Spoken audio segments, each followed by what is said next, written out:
Number আত্মসহায়ক গোটৰ সদস্যৰ নাম ইয়াত সদস্যগৰাকীৰ নাম লিখিব ইন কেপিটেল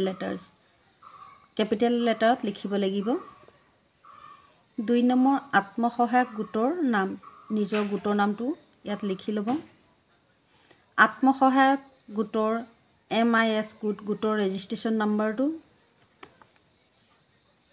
তাৰপিছত মোবাইল নাম্বাৰটো এই ঘৰটোত ভৰাব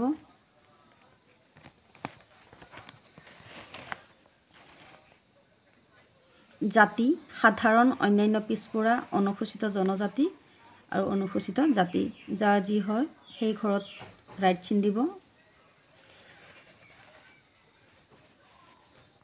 7 নম্বৰটো আবেদনকাৰী চাহ জনজাতিৰ অন্তৰ্ভুক্ত নেকি যদি হয় ইয়াত ৰাইট চিন দিব নহলে ইয়াত ৰাইট চিন দিব সেভিংছ বেংক একাউণ্ট নিজৰ বেংকৰ একাউণ্ট নাম্বাৰটো লিখি ল'ব বেংকৰ নাম এই ঘৰত দিব শাখাৰ নাম ইয়াত দিব IFS কোড ইয়াত ভৰাব আৰু গাঁও নিজৰ গাঁওখনৰ নাম ইয়াত লিখিব 13 নম্বৰটো চাওক গাঁও পঞ্চায়ত গাঁও পৰিষদ উন্নয়ন সমিতি গাঁও উন্নয়ন সমিতি MSC সমষ্টিৰ নাম মানে 13 নম্বৰটো নিজৰ গাঁও পঞ্চায়তৰ নামটো ইয়াত লিখি ল'ব উন্নয়ন খণ্ডৰ নামটো ইয়াত লিখি ল'ব জিলাৰ নামটো নিজৰ জিলাৰ নামটো লিখি ল'ব 16 নম্বৰটো বিধানসভা সমষ্টিৰ নাম শেহতীয়া সমষ্টি পুনৰ্নিৰ্ধাৰণ আয়োগৰ প্ৰতিবেদন অনুসৰি কিছুমান বিধান সমষ্টিৰ নাম সলনি কৰা হৈছে নতুনকৈ ৰখা হৈছে যদি আপোনাৰ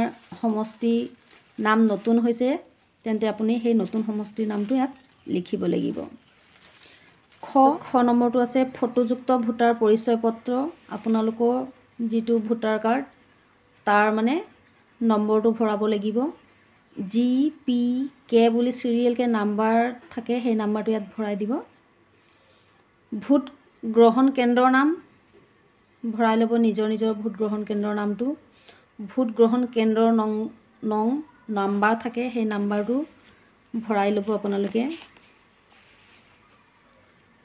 সন্তানৰ সংখ্যা যদি প্ৰযোজ্য হয় যদি সন্তান আছে তেনেহলে সন্তানৰ সংখ্যা কেইটা আছে সেইটো ভৰাই ল'ব বিদ্যালয়লৈ যোৱা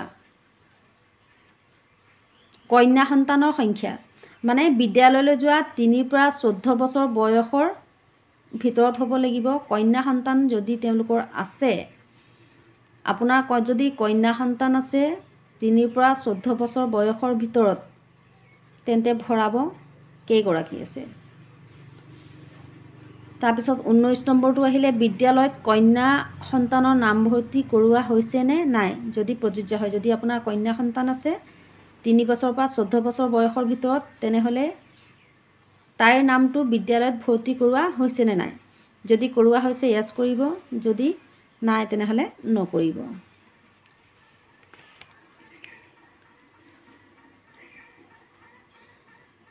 20 নম্বৰটো অমৃত বৃক্ষ আন্দোলনত ৰোপণ কৰা গছপুলিকেইটা জীয়াই আছে আৰু ডাঙৰ হৈছেনে কেইমাহমানৰ পূৰ্বে অমৃত বৃক্ষ আন্দোলনত প্ৰতিগৰাকী সদস্যাই যিহেতু গছপুলি ৰোপণ কৰিছিলে সেই গছপুলি কেইজোপা জীয়াই আছে নে নাই যদি জীয়াই আছে হয় বুলি দিব বা ইয়াত টিক মাৰ্ক দিব যদি নাই নহলে নকৰিব যদি নহয় সেই ঠাইত নতুন গছপুলি ৰোপণ কৰা হৈছেনে আপোনাৰ যদি গছপুলিজোপা মৰি গৈছে তেনেহলে আপুনি নতুনকৈ গছপুলি ৰোপণ কৰিছে নাই যদি কৰিছে ইয়াত টিক মাৰ্ক দিব যদি নাই কৰা ইয়াত দিব আপোনালোকৰ কিন্তু কথা এটা আপোনালোকে যদি গছপুলিজোপা মৰিও গৈছে আপোনালোকে নতুনকৈ গছপুলি দুজোপা আপোনালোকে ৰুব লাগিব আৰু নতুন গছপুলিজোপাত ৰুই দুকপি আপোনালোকে ফটোটো উলিয়াব লাগিব GPS কেমেৰাত মানে লোকেশ্যন দি ফটোকপি উলিয়াব লাগিব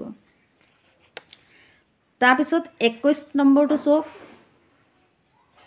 2021 চনৰ আগতে মাইক্ৰ'ফাইনেন্স ঋণৰ বাহিৰে আত্মসহায়ক গোট গ্ৰাম্য সংগঠন মণ্ডল পৰ্যায়ৰ সংগঠন বেংক বা আন কোনো বিত্তীয় প্ৰতিষ্ঠানৰ পৰা লোৱা যিকোনো ঋণ পৰিশোধ কৰা হোৱা নাই নেকি যদি আপুনি 2021 চনত মাইক্ৰ'ফাইনেন্সৰ ঋণৰ বাহিৰে মানে যদি গোটৰ পৰা বা গ্ৰাম্য সংগঠনৰ পৰা বা মণ্ডল পৰ্যায়ৰ সংগঠনৰ পৰা বা বেংকৰ পৰা 2021 চনত ঋণ লৈ আপুনি পৰিশোধ কৰা নাই নেকি সেইটো সুধিছে। যদি আপুনি পৰিশোধ কৰা নাই তেনেহ'লে হয়ত ক্লিক কৰিব।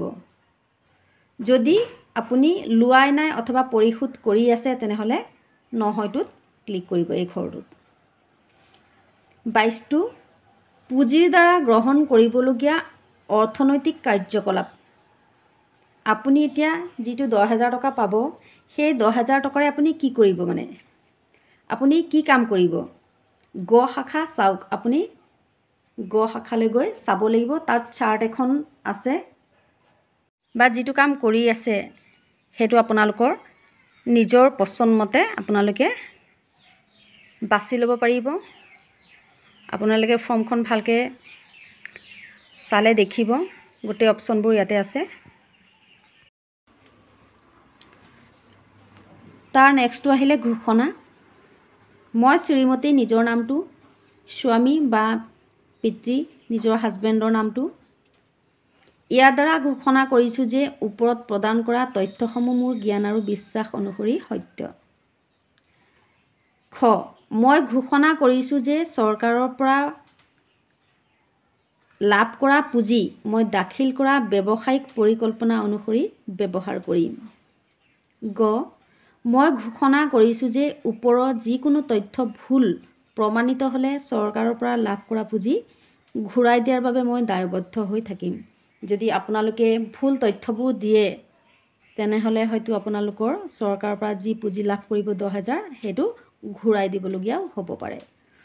তো এইখিনি আপোনালোকে প্ৰতিশ্ৰুতি কৰি ইয়াত চহী কৰিব লাগিব। ইয়াত নিজৰ নামটো লিখিব। যিদিনাখন ফৰ্ম ফিল আপ কৰিব ইয়াত ডেটটো দি দিব আৰু য'ৰ পৰা কৰিছে সেই ঠাইৰ নামটো লিখি দিব। সংকল্প পত্ৰ 1। ইয়াৰ দ্বাৰা মই শ্ৰীমতী নিজৰ নামটো লিখি ল'ব। পিতা বা স্বামী, স্বামীৰ থাকিলে স্বামীৰ নাম, পিতা হ'লে পিতাৰ নাম, বয়স নিজৰ বয়সটো ইয়াত ভৰাই ল'ব। আত্মসহায়ক গোটৰ নামটো ইয়াত দিব। আত্মসহায়ক গোটৰ এগৰাকী সদস্যা আৰু মোৰ MIS কোডটো নিজৰ গোটৰ ৰেজিষ্ট্ৰেশ্যন নম্বৰটো ইয়াত আপোনালোকে ভৰাই ল'ব। মই দৃঢ়তাৰে আৰু শুদ্ধ অন্তৰেৰে ঘোষণা কৰোঁ যে, এতিয়া আপোনালোকৰ ঘোষণাবোৰ চাই ল'ব। 1 নম্বৰ, মই এগৰাকী কন্যা সন্তানৰ মাতৃ। সেয়ে মই কন্যা সন্তানৰ শিক্ষাৰ প্ৰয়োজনীয়তা সম্পৰ্কে অৱগত।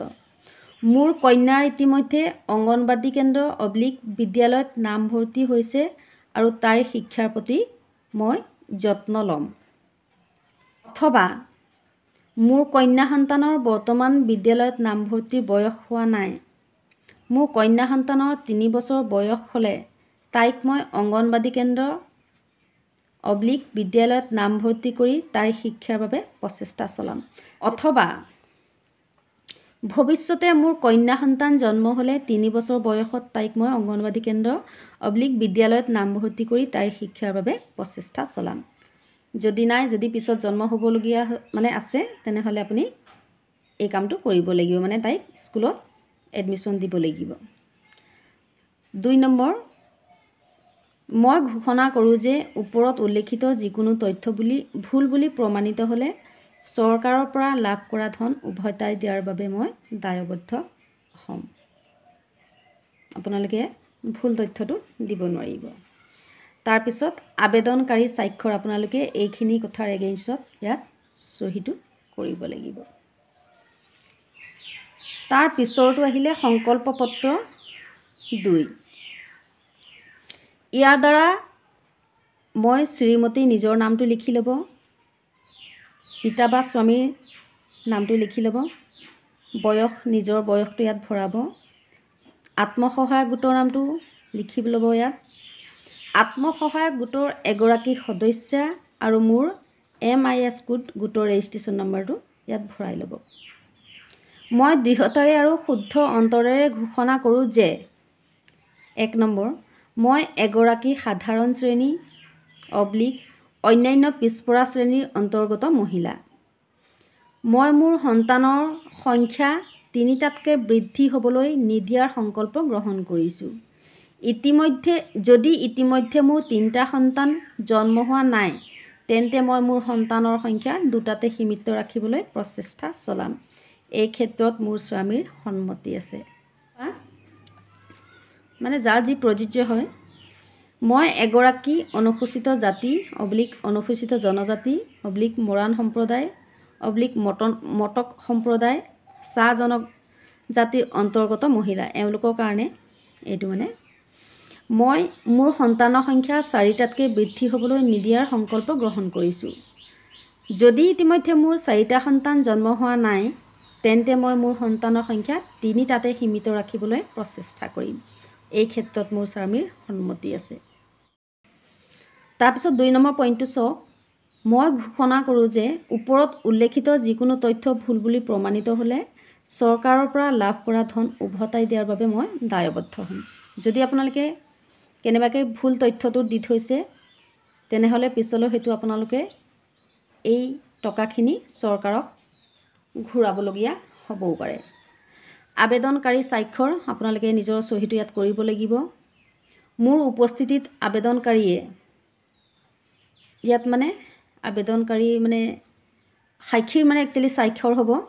মোৰ উপস্থিত আবেদনকাৰীয়ে মানে যিদিনাখন সাক্ষীয়ে চহী মানে ইয়াত ছিগনেচাৰটো মাৰিব, সেইদিনা মানে সেই তাৰিখটো দিব লাগিব। ইমান তাৰিখে সত্য ঘোষণা কৰি স্বাক্ষৰ কৰিলোঁ। ইয়াত ডেট দি পিনে তেওঁৰ সাক্ষীয়ে ইয়াত চহী কৰিব। সাক্ষী তেওঁৰ হাজবেণ্ডকে লোৱাটো বেছি ভাল হ'ব। যদি কাৰোবাৰ হাজবেণ্ড নাই, তেনেহ'লে ঘৰৰ কোনোবা সদস্যও চহী কৰিব পাৰিব।